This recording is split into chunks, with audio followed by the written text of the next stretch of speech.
my name is Kelly Savage. My student ID number is 314-1090. This is the fall semester of 2018 Veterinary Nursing Care. Okay, I'm going to demonstrate proper heart and lung auscultation on a canine, and this is my friend Dexter here. He's my own personal dog.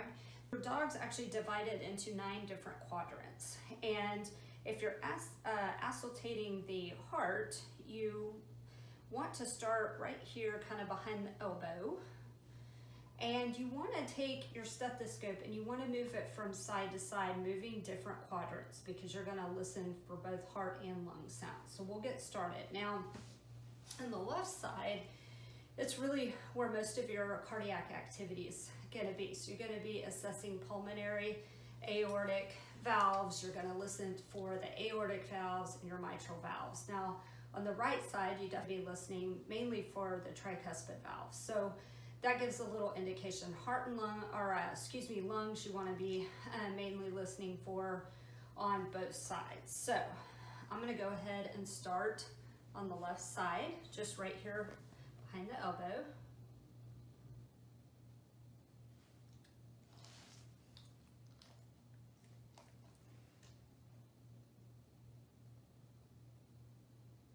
And I'm going to switch back over to the right side, right behind the elbow. Move closer to the diaphragm. And move back over to the left side.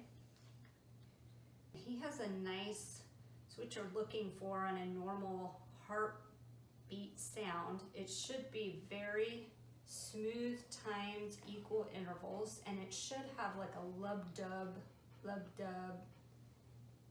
Now, if you were to hear a swishing sound,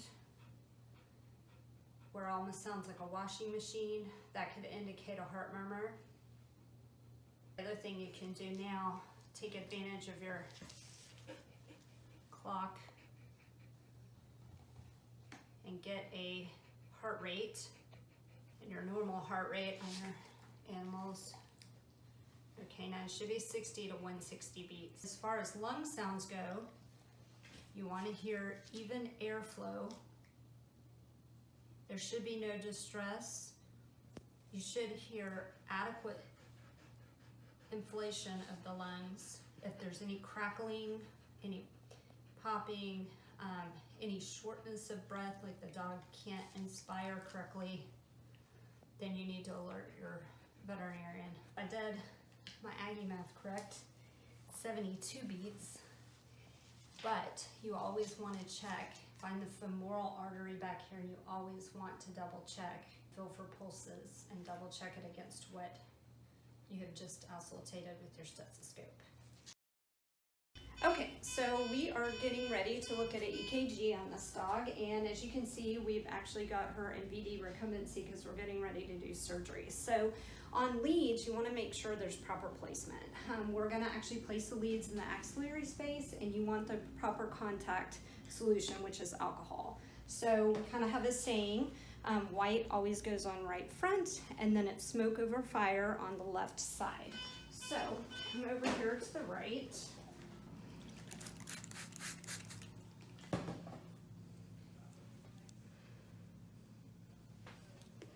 And then on the left side.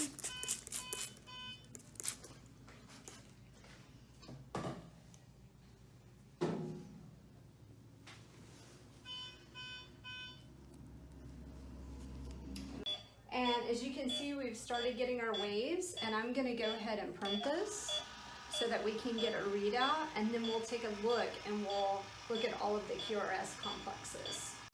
Okay, so now I'm going to explain our ECG findings on our surgical patient, and I printed out 2 different readings. One we took at the very beginning of the surgery, and the other one I took kind of middle towards the end of the surgery, just so that we could compare the differences. Now, when you're analyzing an ECG and looking at it, there's a couple basic features. You want to look at your heart rate, your heart rhythm, your PQRST complexes, and their intervals. So the first thing I want to call your attention to is this whole thing right here is your PQRST complex. This is your P wave, Q, R, S, and then T. And the second thing is the intervals in between the complexes. As you can see, this patient has about the same amount of time in between each of the complexes, and that's going to indicate a very rhythmical pattern between the beats of the heart. Now, the second thing is you want to look in between here and make sure that there's no abnormal looking waves, such as premature ventricular contractions or interference. And I'll show you an example of such. So in the beginning, when we first hooked up these leads, you can see there's some abnormal wave pattern here. And what that came from was the technician was prepping the surgical sites, actually jostled the leads and caused some irrhythmical patterns there. And as you can see, it's nowhere else on the pattern. So there's no cause for concern there, and I knew what it was. Now, in analyzing the PQRST complex a little bit further, in the beginning, look how tall this P wave is. Now, when you have a tall P wave like that, that should catch your attention because that can indicate atrial enlargement. Now, as we go further into the surgery, you can see that it's shortened, but you also have to look at the width. This also can indicate that we have left atrial enlargement, and it's very consistent throughout the reading. The second is look at the height of the R wave. The height of the R wave, and you have a real tall one like this, even though we have a strong heartbeat, a tall R wave can also indicate left ventricular enlargement. And last, we've got tinted T waves here, and that was evident throughout the entire reading. Now, although T waves are a little, abnormal T waves are rare in dogs, the one exception to this rule is that a tinted T wave like this can indicate hyperkalemia. So it could be noted that this dog may have been a little dehydrated going into surgery. But I did call these findings to Dr. George's attention, and she did agree that this dog probably does need to have a little bit further investigation and possibly a cardiac workup to rule out any possible cardiomyopathies. Okay, I am going to demonstrate the use of a restraint pole, or sometimes called a rabies pole. And this is Marley. This is actually one of my coworkers' dogs, and as you can see, he is extremely sweet. He's not aggressive, but where you would want to use this is a dog that is very difficult to handle, extremely aggressive, trying to bite the individual, trying to handle them, and one that possibly could be infected with rabies, so you definitely don't want to take that chance. So, as you can see, the pole is long and it's rigid, and that allows you to be able to hold the dog out here and keep a safe distance and keep safety between you and the animal. The handle here actually allows you to tighten the noose and loosen it up without getting close to the animal that you're trying to restrain. So what you would do, Marley, watch out. So if he's facing me, you can slip it around the neck, you tighten it, that allows you to move or keep them at a safe distance, and then by sliding this forward, you loosen the noose, come back over the head once they're in the designated area that you want them to be. And that's it. Okay, so we're getting ready to catch urine on our patient here. This is Daisy, and we actually use a ladle here. You want to use something low profile. She's a female, so you want something that will be easy to put up underneath them and catch. And you also want to make sure that you get a midstream catch, and that ensures that in midstream that you don't have a collection of bacteria and abnormal cells. So we're going to get started.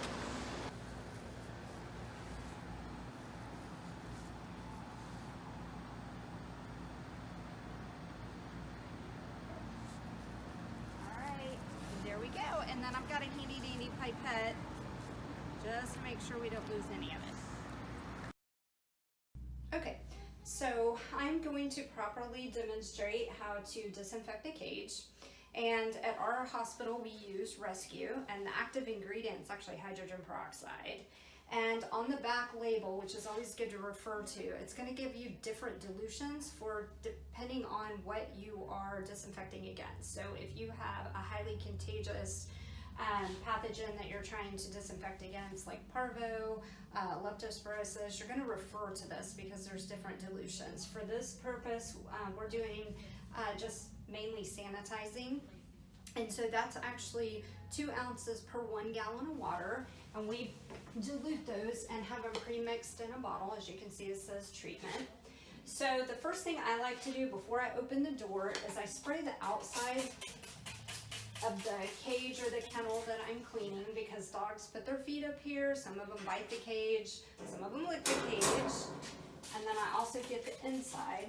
And then you want to make sure that you soak all of the surfaces, including the top, for the recommended amount of time. Now, for just typical sanitation, we're going to let it sit for 3 minutes. If you were doing something a little stronger, then the dilution would be stronger and your contact time would be 5 minutes plus. So for this video, I'm not going to let it run for the full 3 minutes, but after it sits for 3 minutes, you want to take a material that you can dispose of, like a paper towel. You don't really want to use a towel because you want to be able to throw it away. So I always wipe the outside of the cage, the inside, and I start at the top, wipe completely, then do your sides, the back, and then the bottom. You want to make sure you get it good and dry, especially before you put any bedding materials or another animal in here. And then you can go ahead and dispose of your material that you used to clean it with. Okay, I am setting up because we're getting ready to catheterize a male dog. And so what we want to do is take our instrument stand and create a sterile field. So I've got sterile gloves here, and we're actually going to use the paper to create our sterile field. So I'm going to open these up.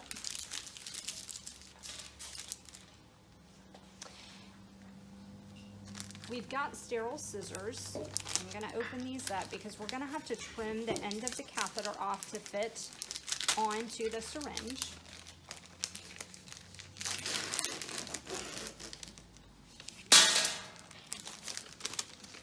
And then I have a sterile syringe. It's a 20 cc. So I'm going to open this up.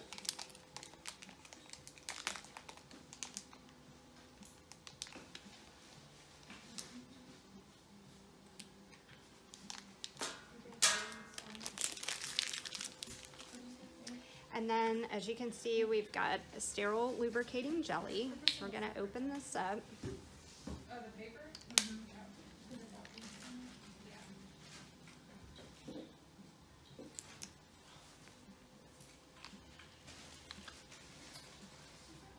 So be very careful with this.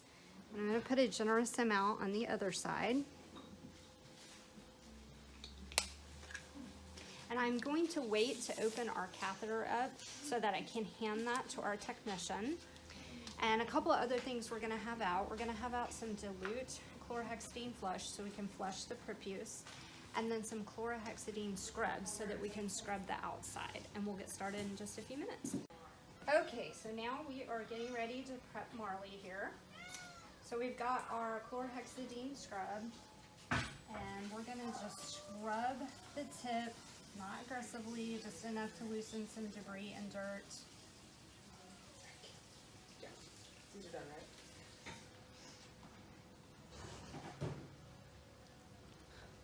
And then we're going to just flush the prepuce. Hold on, baby. No. No. You're fine. You're fine. No.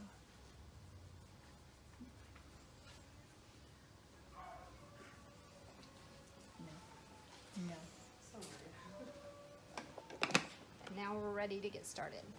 So Dr. Akins here, who's going to perform this. So the first thing I'm going to do is extrude the penis. All right, so we've exposed his penis, and now Dr. Akins is putting her sterile gloves on.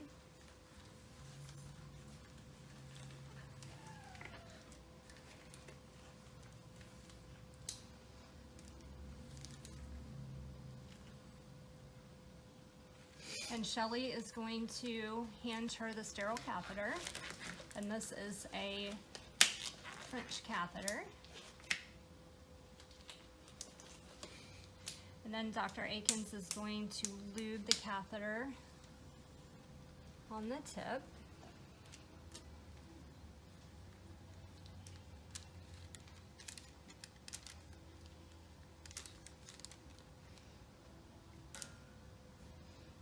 And she's going to take her sterile scissors and cut so that the syringe fits nice.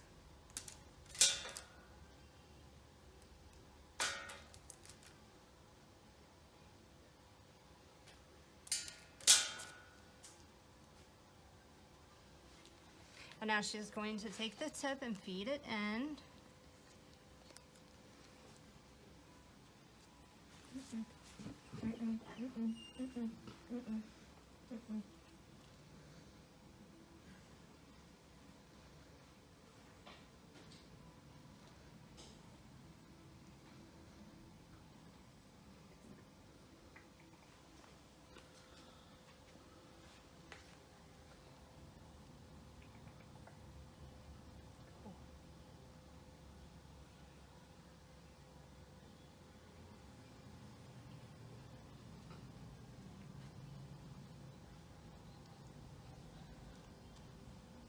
Going around the prostate.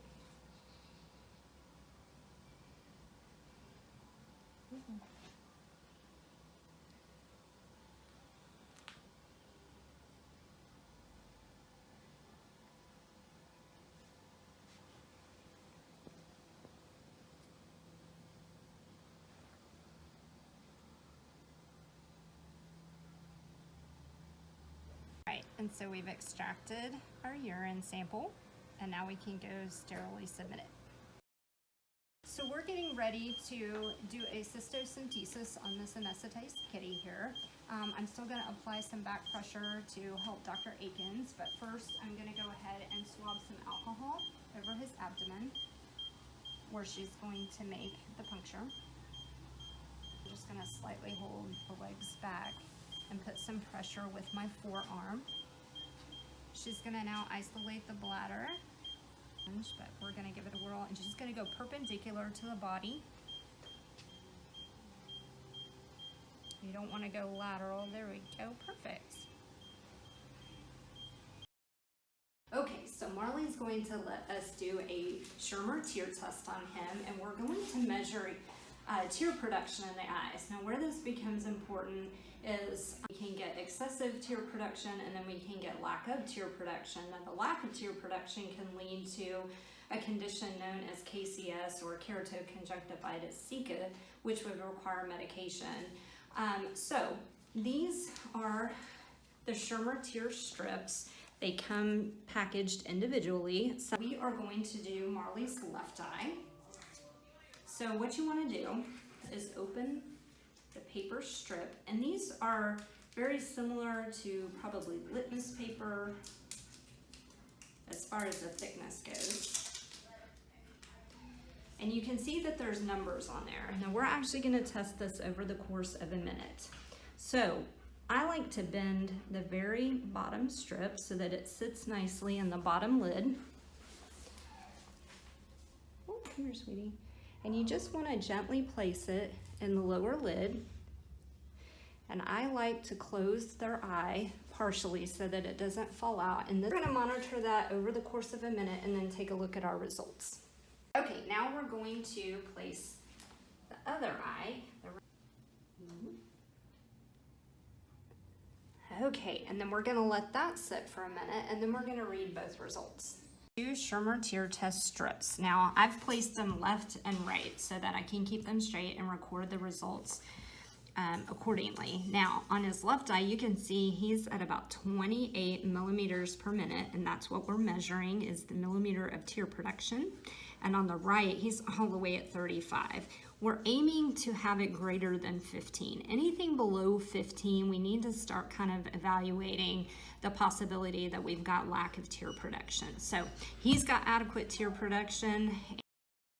We are getting ready to take intraocular pressure readings on Marley here. And the first thing that you want to do is use proparacaine drops. Now these are a numbing drop specifically for ocular use. And the reason that you want to do that is using a tonopen can actually be kind of painful because you're putting pressure on the cornea of the eye. So we just want to administer 1 drop to each eye.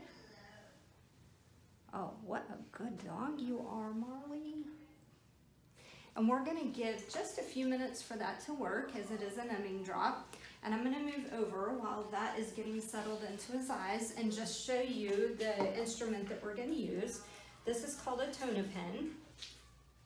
And on the end here is a cover, and that is actually disposable. And so we're going to turn it on. And this thing usually asks you to calibrate. So usually you turn it up, and you turn it back.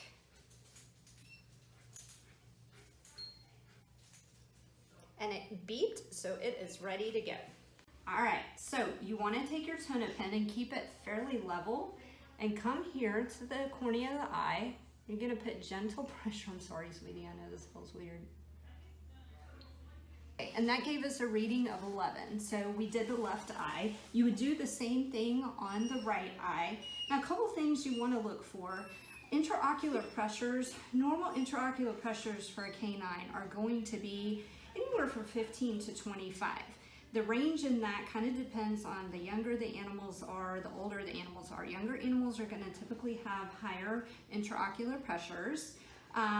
You don't want to put any pressure on the neck because that can falsely elevate intraocular pressures. But what you're looking for, if we have an elevated pressure, that can indicate that there's a disease internally in the eye, specifically usually glaucoma.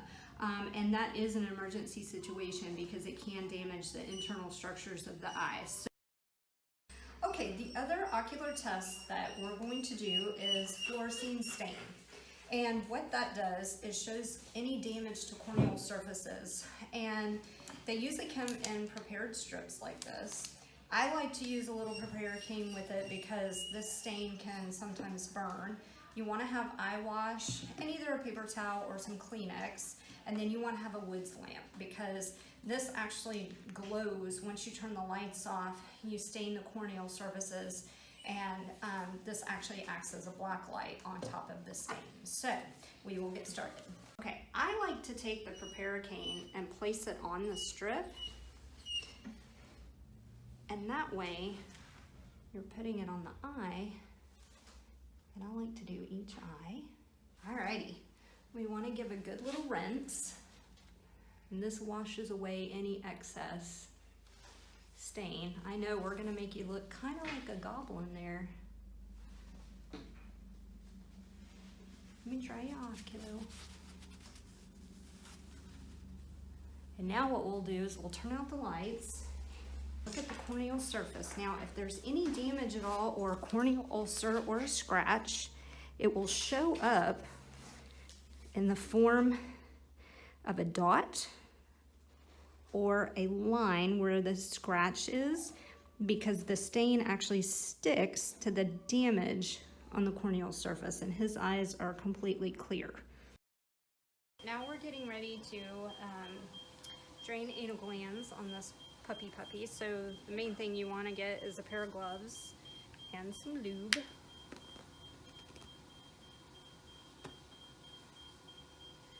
And you're just gonna go right on the inside of the opening, and you're gonna look and feel around the 4 and the 8 o'clock position. They should feel like little grape-like structures. And once you identify them, you're gonna gently start to express. You don't wanna get over-aggressive about it because you run the risk of rupture.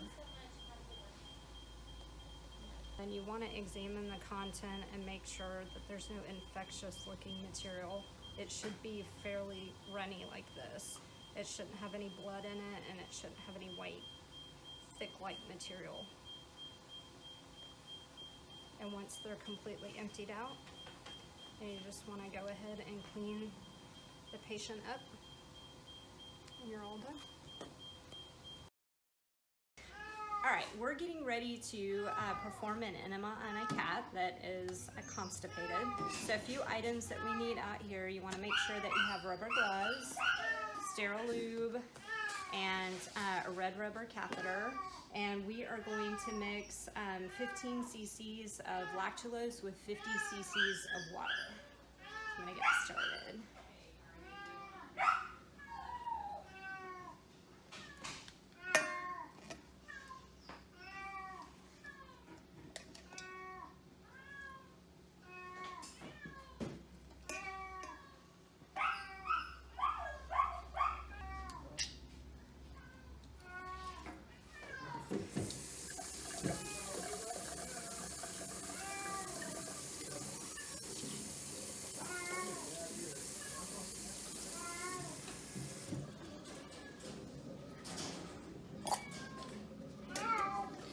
Make sure that's mixed up really well.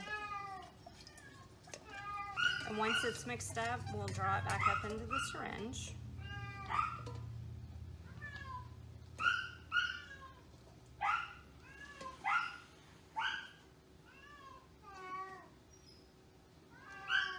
And then we're going to connect our catheter to the end of the syringe. And we'll go get our kitty. Okay, so the first thing that you want to do is make sure that you lubricate the end of the catheter. Hi, kitty, I know. And this is a size 12 that we chose for this kitty. All right, sweetie.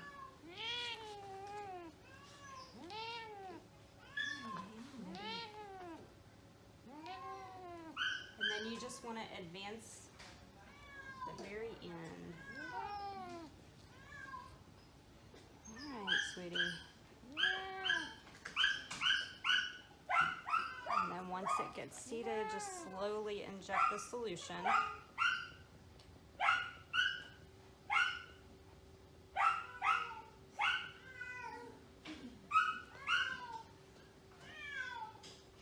All right, we'll give it a chance to work. Okay, we are getting ready to put medication on a kitty, and I'm going to demonstrate how to do that. We're actually going to put Brevecto, and Brevecto is to control fleas and ticks on cats. And it comes in a small little tube. You want to make sure that you wear gloves. So when placing flea medications or liquid medications on cats, it's imperative that you get it up almost above their shoulder blades, and also to part the hair down to the skin. And the reason for that is cats are extremely limber. They like to groom themselves, and they can twist pretty much in any motion. So if you're getting it down here, they're going to lick it off. You want it to be efficacious. So you want it to allow to be nice and dry on the cat, and then also to have absolute skin contact. So we're going to part the hair behind O'Malley's hair here, or behind its ears rather. And when you can see the skin, you're going to gently squeeze the medication onto the skin, not the hair. You want to make sure that you empty the entire contents of the package, because it is based on weight range. And then what I like to do is kind of keep them occupied if you can, just for a few minutes, and let that air dry really nice before either letting them back outdoors or having them come into contact with other pets or people, just so that you ensure that nothing gets wiped off. All right, so I'm going to demonstrate an ear cleaning and ear medication on our friend Dexter here. So we're going to do it on a canine. And a couple of things you want to have handy. I like to use gloves. You know, sometimes ear cleaning can get kind of messy, and it just protects your hands from any type of pathogens that might be lurking in there. I like to have some long cotton swabs. And then we use Try's EDTA in our hospital. It's an aqueous flush, and it is specially formulated for dogs and cats. And then our ear medication, which has a nice flexible tip, and it's easy to work with down into the ear canal. Now, for the interest of time, I've already preloaded my cotton ball with our aqueous flush, but all you simply do maybe this ear might be a little bit better to see, is gently squeeze the flesh down into the ear canal. And that way you can discard of the cotton ball and you haven't contaminated your bottle. Lift up on the pinna, gently massage. If you had a really kind of thick ear with some debris, a lot of debris, you can take your ear dry cotton balls and wipe out the outer pinna. And then you want to take your long cotton swabs and you want to gently cleanse the inside of the ear with this. Don't go too deep. I know, it's itchy. Is it itchy? And you want to make sure that you're not swabbing so aggressively that you cause the ear canal or parts of the inside of that fragile tissue to bleed. And once you've gotten the debris out, you take your ear medication and same thing, you're going to hold that pinna up, gently stick the ear medication down in there, give a good squeeze, and you can actually come up the ear pinna too. Hold that pinna up and massage really, really well so that you can ensure that that medication gets worked all the way down into that inner canal and around that bend. Okay, I'm setting up for an ear cleaning on a kitty, and I like to get a good pair of gloves, and I like to grab several cotton swabs, and I break apart a thick cotton ball into a couple different dry pieces, and then I have pre-soaked our aqueous flush, which this particular one we're using Tries EDTA, which is formulated for dogs and cats. And then I go ahead and have our ear ointment out, and it's got a nice applicator that fits cylindrically down into the ear canal for easy application. So we'll get started. Okay, so the first thing we're going to do is take our moistened cotton ball, and you want to just gently squeeze a little bit into the ear canal. I like to massage it in there. I'm going to follow up, and you got to be gentle with these ear swabs because it's cotton on a wooden stick, so it can actually make the ear bleed, and you don't want to go extremely deep. Gotten the majority of the gunk out.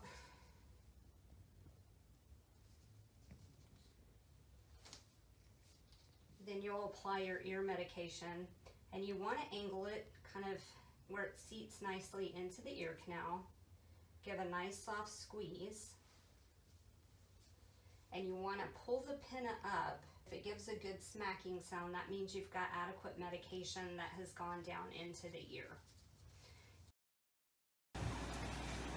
Okay, so we're going to go ahead and give sub-Q fluids to this little one here. And we're just going to use Lumisol R.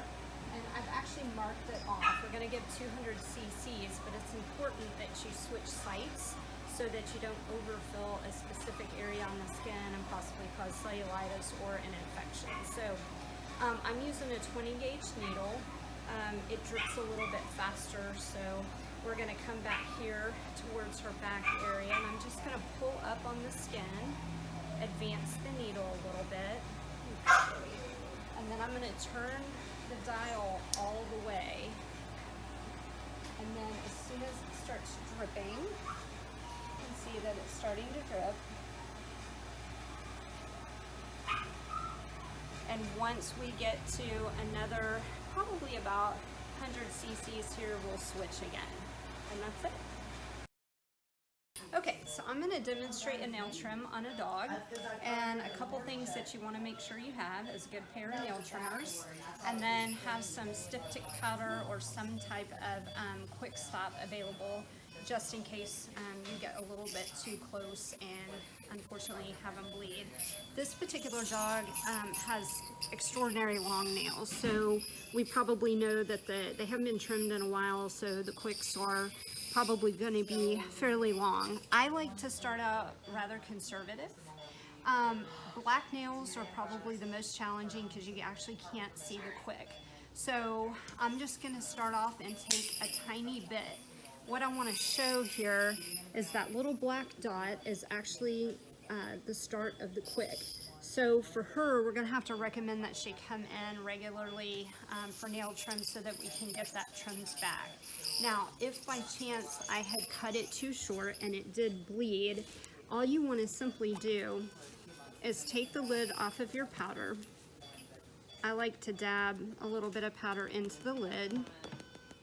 And then you would simply take the end of the nail, dip it in to where the powder sticks to the end, and it would actually clot.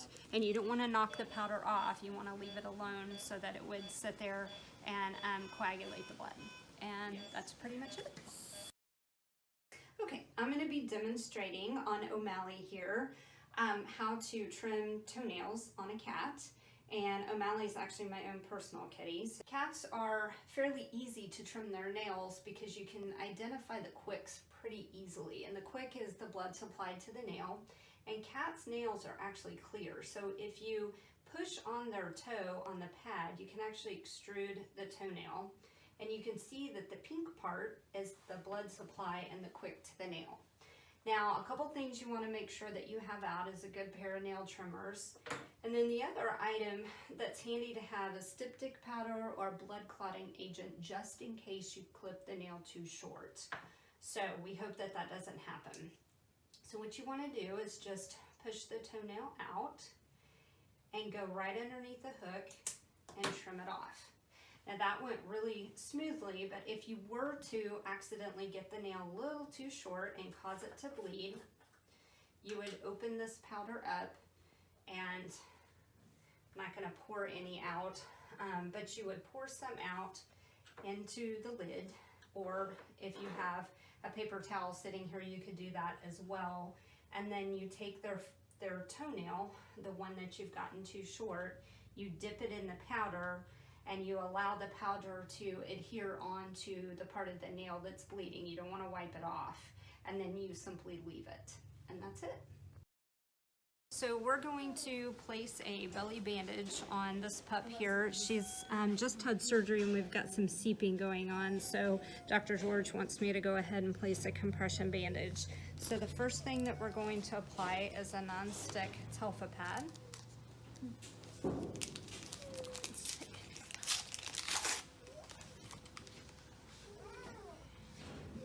And be very gentle about it. And then we're going to secure it with rolled gauze, and this happens to be a wider one, which works well. We're just gonna come up and around. If you wanna hold that there, Alex is gonna help me. And you want it snug enough that it holds the bandage in place and puts a little bit of pressure, but you don't want it too tight that it impedes any type of breathing or adds to discomfort.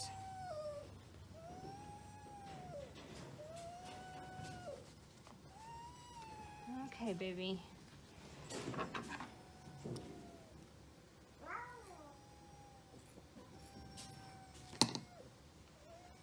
And then what we want to do is go over it with some vet wrap.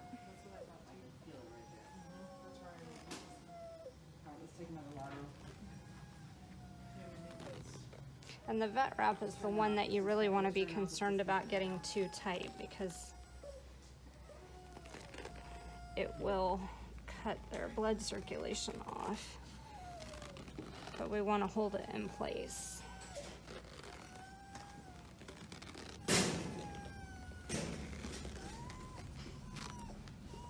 And then last but not least, we want to make sure that it doesn't move up and down on our back. So we're going to secure the edges with some elasticon.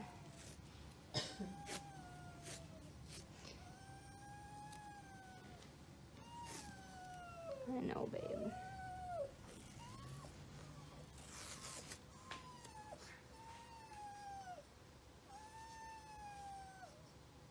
Just like that.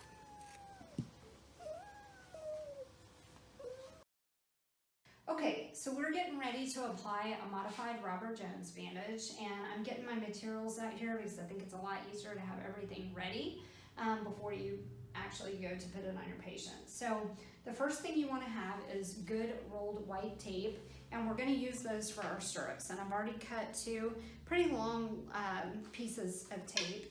you need a tongue depressor so that you can place the white strips, which are going to make your stirrups, and this keeps the tape from getting entangled.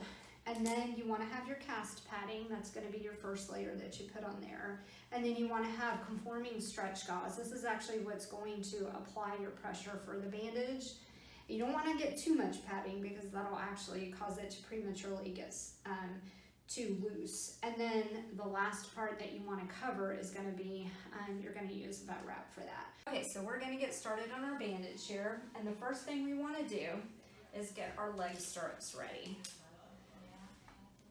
So with the help of Brittany, she's going to actually stabilize Marley here. We want to place one strip on the outside of the leg.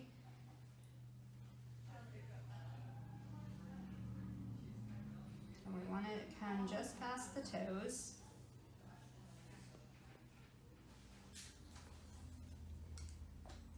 I'm going to stick it to the tongue depressor, and this just keeps it nice and steady, keeps it from getting tangled up. We're going to take our other strip, we're going to put it on the inside of the leg, and we want them kind of equal.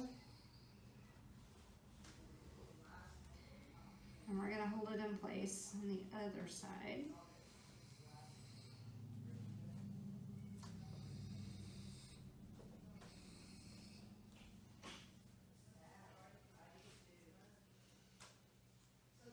Oh, Marley, you're being so good. And then we want to take our cast padding. That's going to be our first layer. You want to start just right above the toes. You want to leave a little bit sticking out. Now when you roll, it's a little tricky. You don't want to get it super tight because you don't want to cut blood supply off. You want to keep the leg extended, and as you're wrapping, you want to make sure there's no folds, and you want to overlap 50% of the previous fold. I know, honey, you're doing really good. You're being a very good boy. So as you extend up the leg, you're going to do 50%.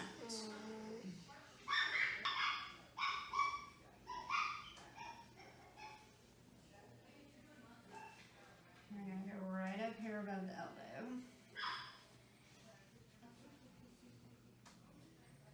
Now, it's important that you don't get such thick layers that it becomes too thick, because then what will happen is over time it'll become loose, and that kind of defeats the purpose of our bandage. So now that we've gotten the padded layer on, you want to take your rolled gauze, and this is your conform bandage. Now this is what actually gives you the tightness of your leg. And this is the part you've got to be careful not to get the layers too tight. And there again, you want to make sure that you're getting 50% of coverage of the previous wrap that you did before.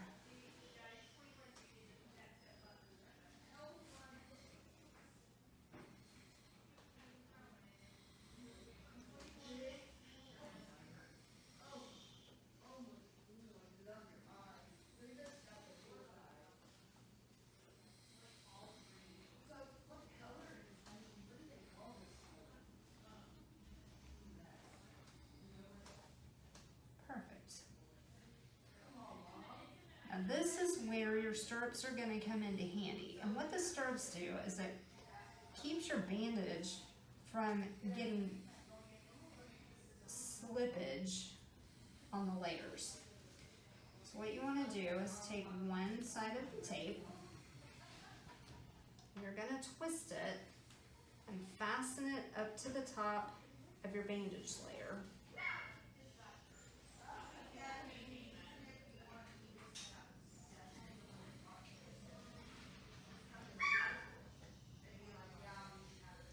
Just like this. And we're keeping just a little bit of the toes put out, and now you're ready for your final wrap, and that is going to be your vet wrap. Now this is probably the most crucial layer that you've got to be aware that you're not getting too tight, because this can act like a tourniquet if it gets too tight.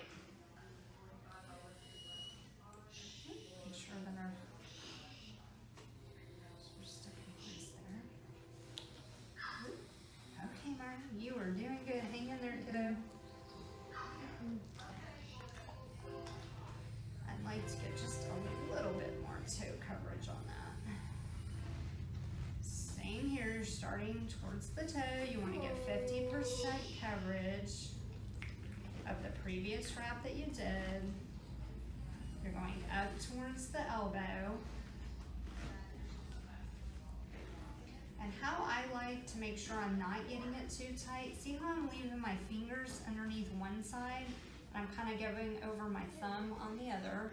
That leaves just a little bit of cushion to make sure that you are not getting it too incredibly tight.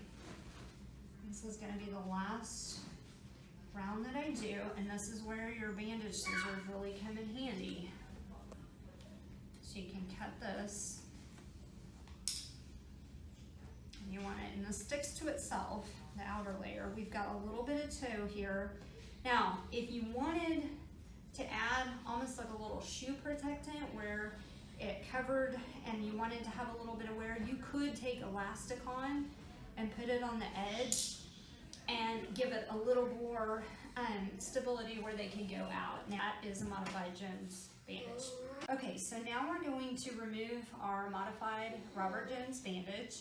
You want to make sure that you have a good pair of bandage removal scissors. Do not use sharps because it can actually damage their skin. Now what I like to do, there's definitely several layers here. I like to get the upper layer, slide my bandage scissors underneath, and you want to make sure you lift up so we're not getting skin, we're not causing damage to any of the original injury, the reason why you wrapped this in the first place. So we're getting the top layer off. So we've got the top layer loosened, got the stirrups loosened, and you can actually take this and unroll it. You're gonna do the same thing with the inside layer.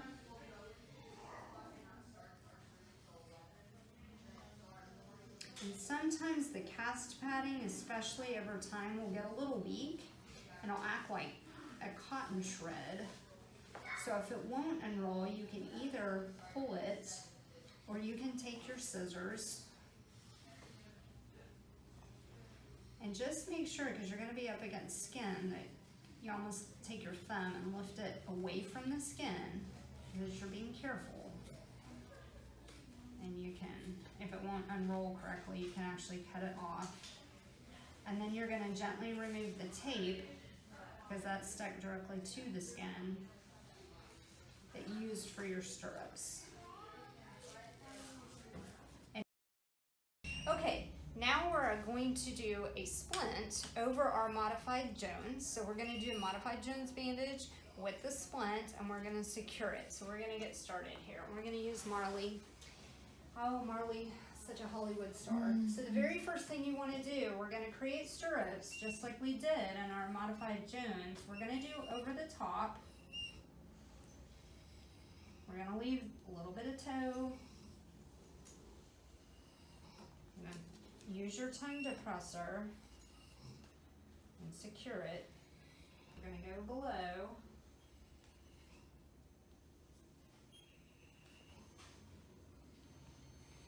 And Brittany's going to help me just keep those steady.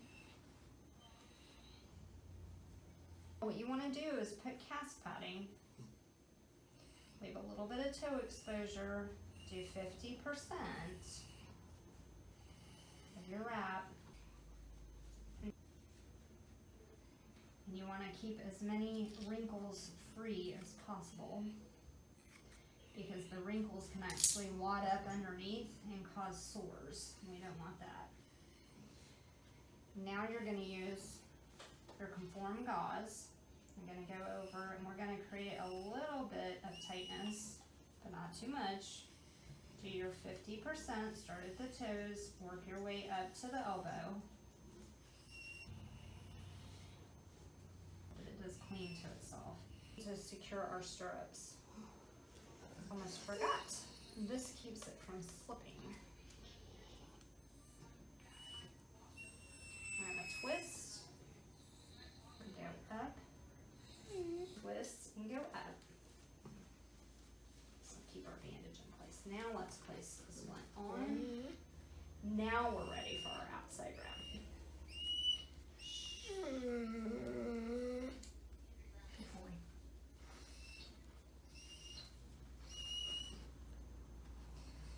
And you still have to be very cautious of this vet wrap. You just don't want it to get too tight. And we're gonna do 50% of our rolls. Marley says, I'm ready to try out my new contraption. Okay, once you've got it secured, then you trim off the excess. And you secure it.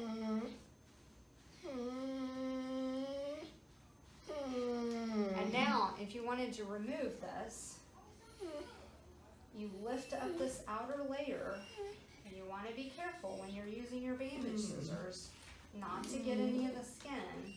You get this outer layer off first. You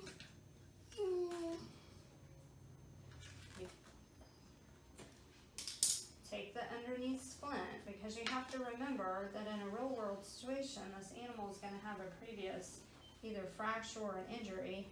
We don't want to add insult to injury here. And there's a couple things. If you can't find the looseness of this, which I have, you can unwrap it, or you can safely take the bandage scissors and undo your wrap, which I think is the easiest, especially in the cast padding. The cast padding tends to rip. And so you want to make sure, I like to put my thumb under here and lift it way up against the, away from the skin. Abrasions. And then now you're ready to remove your stirrups as well.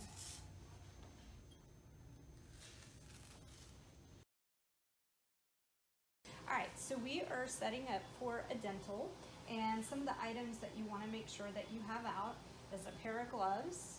You want to have some eye protectant, a mask, some prophy paste, your fluoride preventative gel, some gauze. You want diluted Chlorhex solution so that you can flush the oral cavity.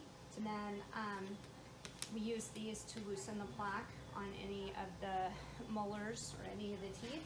And then you want to make sure that you have proper probe and hand scaler. The other items that we have, this is our prophy machine, and then we've got our electrosonic scaler. We do have water and air available, and then our prophy head in order to do our polishing. All right, we're getting started with our dental here. So the very first thing we want to do is take some dilute chlorhexidine flush. We're going to flush the oral cavity, and what this does is just not only protect the patient from getting excess bacteria into their saliva cavity, but it protects me as the person who's doing the cleaning from any aerosol bacteria that might blow up. Okay, and as you can see, we don't have a ton of tartar or plaque, to crack off, whoops, with these, but if there was a big chunk here, we could use these to loosen it up. Now we're going to take our gingival scaler, and we're gonna and you gotta be super gentle with this, but you come up underneath the gums, and that way you can get any plaque and tartar that's built up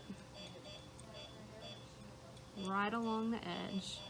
And then for these grooves, you can actually take the tip here of your scaler and get anything that might be left behind.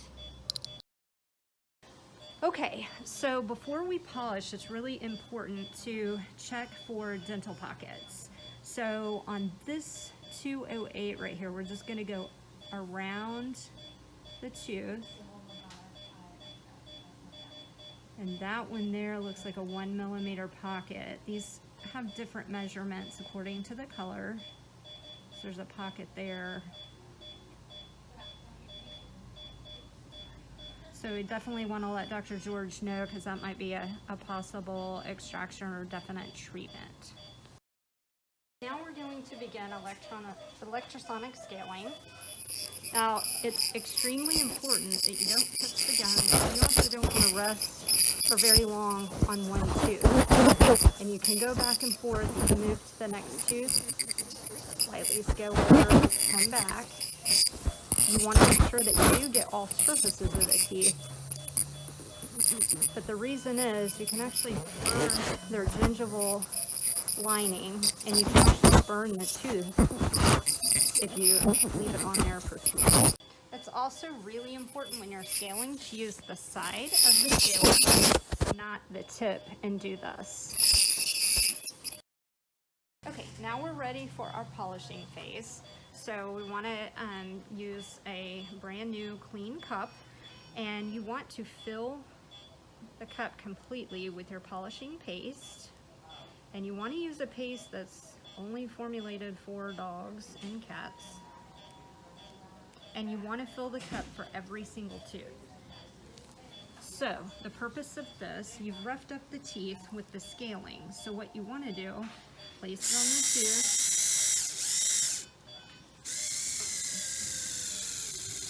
And be gentle about it, because this too gets hot, and you're wanting to buff those scratches that you've created into the tooth enamel with the scaling.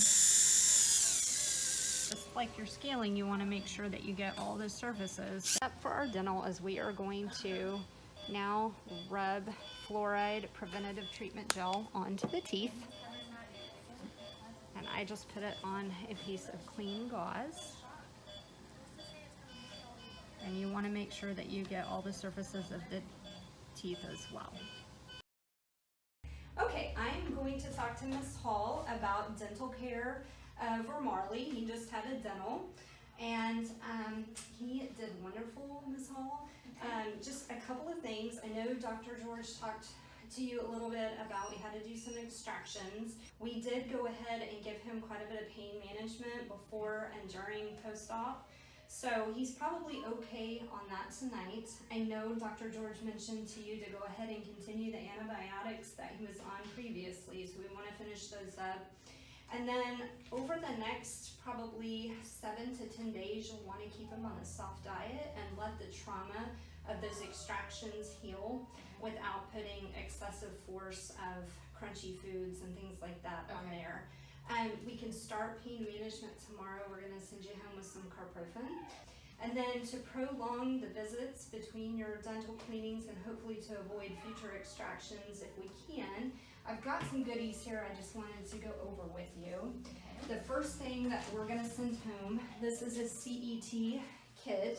This comes with toothpaste, and this is specially formulated for pets, and it's got an enzyme in it, and it has a toothbrush that's got 2 different ends. Okay. So you just want to apply a generous amount to the side of the toothbrush, and then just lift the side of his lips up, and you'll want to stick the toothbrush on the side, kind of in an angulated motion, go in a circular motion, and try to get the outsides both top and bottom. And that will help, and if you will do that a couple of times a week, that will help ensure that the gum lines stay nice and healthy. And then I think he'll really like these. These are also made by CET. These are rawhide chews that actually have enzymes in them. And then with him chewing on it, it'll actually help ensure getting off any type of plaque and tartar that may build up over the course of 24-48 hours. Okay. And I think last but not least, if you will combine that with a dental health diet, and this kibble, when they bite into it, also has enzymatic cleaners in it that will help ensure that we keep tartar and plaque, as well as crunching into something a little bit hard. Okay. So I think if you'll do those, it'll ensure a good, healthy mouth, and it'll kind of, space out the need for us to keep doing dentals on him. And as always, just give us a call if you have any questions or concerns. Okay, thank you. Thanks.